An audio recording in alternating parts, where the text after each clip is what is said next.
அன்னைக்கு வர்ஷினிய கடத்தணும்னு பேசும்போது ரூம் கதவையெல்லாம் பூட்டிட்டு தான் பேசணும். அப்படி இருந்தும் எல்லாமே அவனுக்கு தெரிஞ்சிருக்குன்னா கண்டிப்பா ஏதோ ஒரு தில்லு முள்ளுதான் நடக்குது. முதல்ல அது என்னன்னு கண்டுபிடிக்கணும். அது தெரிஞ்சா மட்டும்தான் விஷால நாம ஜெயிக்க முடியும்.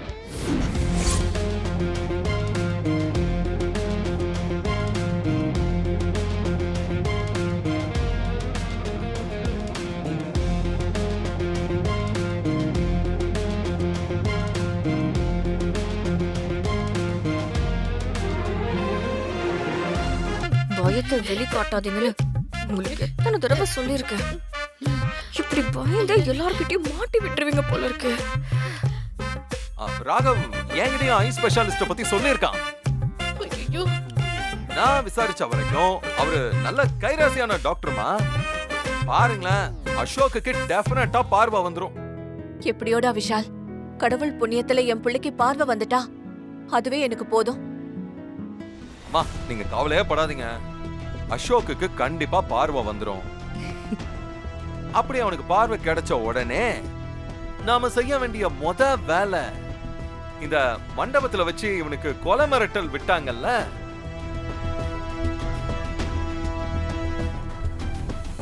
அவங்க ரெண்டு பேரையுமே கண்டுபிடிக்கிறது தான். ஸ்ரீஜா, விஷால் சொன்னதை கேட்டதுக்கு அப்புறமும் எப்படி பயப்படாம இருக்க முடியும்?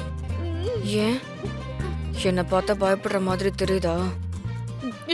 உனக்கு என்னமா, இந்த வீட்ல இருந்து துரத்தி விட்டா கூட உன் அப்பா வீட்டுக்கு போயிடுவேன். ஆனா எனக்கு அப்படியா சொல்லு? அடிச்சாலும் அவமானப்பட்டாலும் நான் இங்க தானே ஒட்டிக்கிட்டு கிடக்கணும். என் தலையில அப்படி எழுதிருக்கே. ஐயோ, எனக்கு பயமா இருக்கே. என்னத்த, என்ன டென்ஷனா இருக்கீங்களா? அது ஒண்ணு இல்ல விஷால், காலையில இருந்து ஒரே வேலை இல்ல, அதான் கொஞ்சம் டயர்டா இருக்கு. அங்க இருந்து தப்பிச்சா போதுன்னு நான் வந்துட்டேன் ஸ்ரீஜா. நீங்க இப்படி வந்தாதான்க்கா அவனுக்கு நம்ம மேல இன்னும் சந்தேகம் அதிகமாகும். ஐயோ, எனக்கு அதெல்லாம் தெரியலம்மா. அந்த நேரத்துல எனக்கு அங்க இருக்க வேண்டாம்னு தோணுச்சு, அதான் நான் வந்துட்டேன். அக்கா, ஏன்க்கா இப்படி பயந்து சாவறீங்க? ஐயோ, மறுபடியும் அதே சொல்லி என் வயித்துல நீ புளிய கரைக்காத. ஏதாவது தப்புன்னு வந்தா உனக்கு அப்பதான் உங்க அப்பா இருக்காரு, ஆனா எனக்கு இங்க யாருமே இல்ல. ஏய், இந்த வீட்ல ராஜாத்தி மாதிரி சொகுசா வாழ்ந்தவனா இப்ப என்ன கொண்டு போய் அந்த ஜெயில கழித்திங்க வச்சா நல்லவா இருக்கும். அக்கா, நான் அப்படியெல்லாம் உங்களை விட மாட்டேன். முதல்ல அசோக் விஷயத்துக்கு ஃபர்ஸ்ட் ஒரு முடிவு கட்டுறேன். ஐயோ, எதுவா இருந்தாலும் நீ யோசிக்காம உடனே செய்ய. இல்லனா அடுத்த வாரம் டாக்டர் வந்தாங்கன்னா நம்ம மாட்டிப்போம். நமக்கு இன்னும் ஒரு வாரம் டைம் இருக்கு. அக்கா, பண்றேன்க்கா, வெயிட் பண்ணுங்க. இப்போதைக்கு அமைதியா படுத்து தூங்குங்க. எல்லாரும் முன்னாடியும் இப்படி ஓவர் ரியாக்ட் பண்ணி என்னையும் சேர்த்து மாட்டி விட்டுறாதீங்கக்கா. ஐயோ, நீயே சொல்ல மாட்ட. தலைவலியும் தண்ணி தாகமும் அவங்க உங்களுக்கு வந்ததுன்னு தெரியும். ஏன்க்கா இப்படி உளறிட்டு இருக்கீங்க? ஐயோ, நான் ஏதோ உளற. நான் கொஞ்சம் ரெஸ்ட் எடுத்தா சரியாயிடும்னு நினைக்கிறேன். ஐயோ, என்னமோ போய் பண்ணுங்க. கடவுளே,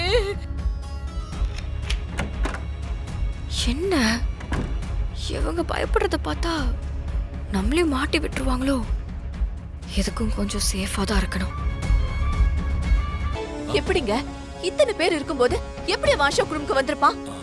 அதான் எனக்கு ஒண்ணும் புரியல சுபத்ரா. இசை, இந்த சிசிடிவி எல்லாம் ஆன்ல தானே இருக்கு? எல்லாம் ஆன்ல தான் மாமா இருக்கு. அசோக், நீங்க எதுவும் பயப்படாதீங்க.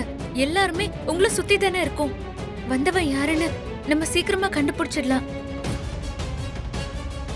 பரவாயில்ல ஸ்ரீஜா, உண்மையிலே நீ கிரேட் தான்.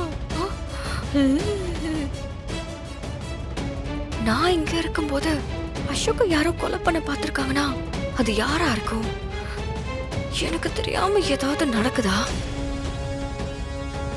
ராகவ், விஷால், நீங்களாம் உங்க ரூமுக்கு போங்க. எதுவா இருந்தாலும் நம்ம காலையில பாத்துக்கலாம். போய் தூங்க. சரிப்பா, பாத்துக்கோங்க. அத்தை, நீங்க எது வேணாலும் விஷால வந்து கூப்பிடுங்க அத்தை. இல்ல இசை, நான் அசோக் கூட தான் இருக்க போறேன். நானும் உன் மாமாவும் அசோக் கூடவே இருந்துக்கிறோம். நீங்க போங்க போங்க. போங்க.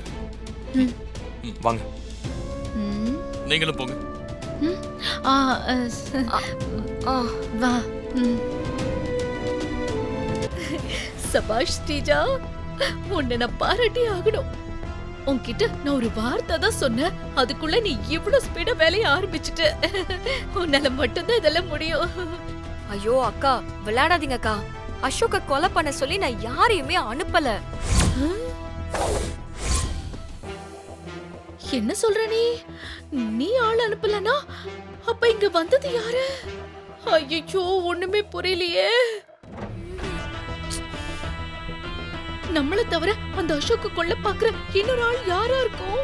அதுதான்க்கா எனக்கும் தெரியல.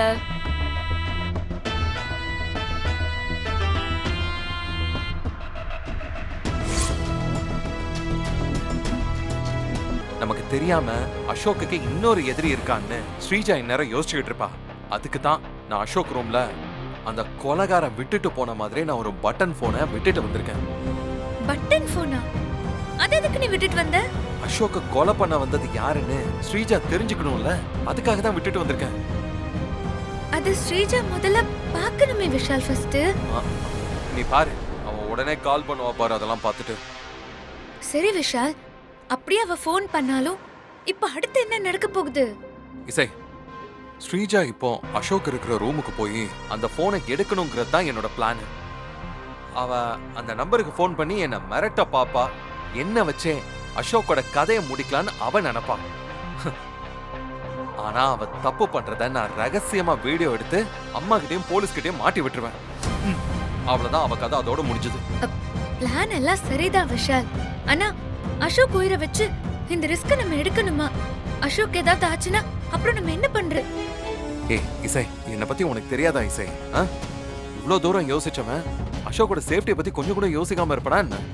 இந்த பாரு, அவனுக்கு ஒரு சின்ன ஆபத்து கூட வராது. ஸ்ரீஜா தான் அசோக்க கொல்ல பாக்குறான்னா எல்லாரையும் நம்ப வச்சு அவளை மாட்டி விடுறதுக்காக தான் நான் இந்த டிராமாவே ஆடுறேன். விஷால், இருந்தாலும் இது ரொம்ப ரிஸ்கான ஒரு விஷயம். ஏய் இசை, நாம இந்த மாதிரி ரிஸ்கா ஏதாவது யோசிச்சாதான் ராகவர்ஷினி விஷயத்துல நமக்கு ஒரு சொல்யூஷன் கிடைக்கும். இப்ப பாரு, ஸ்ரீஜா கண்டிப்பா எனக்கு கால் பண்ணுவான்.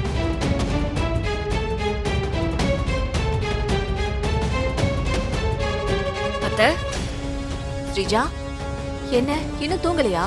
இல்லத்த, அசோக் தூங்கிட்டாரான்னு பார்க்க வந்தேன். அசோக் தூங்கிட்டாமா?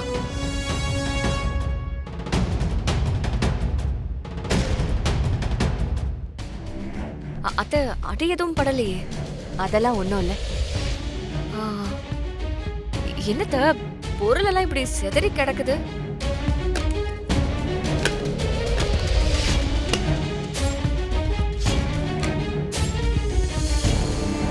எவ்வளவு தைரியம் இருந்தா நம்ம வீட்டுக்குள்ளே புகுந்து அசோக்க கொலை பண்ண வந்திருப்பா. அதாம்மா, எனக்கும் தெரியல.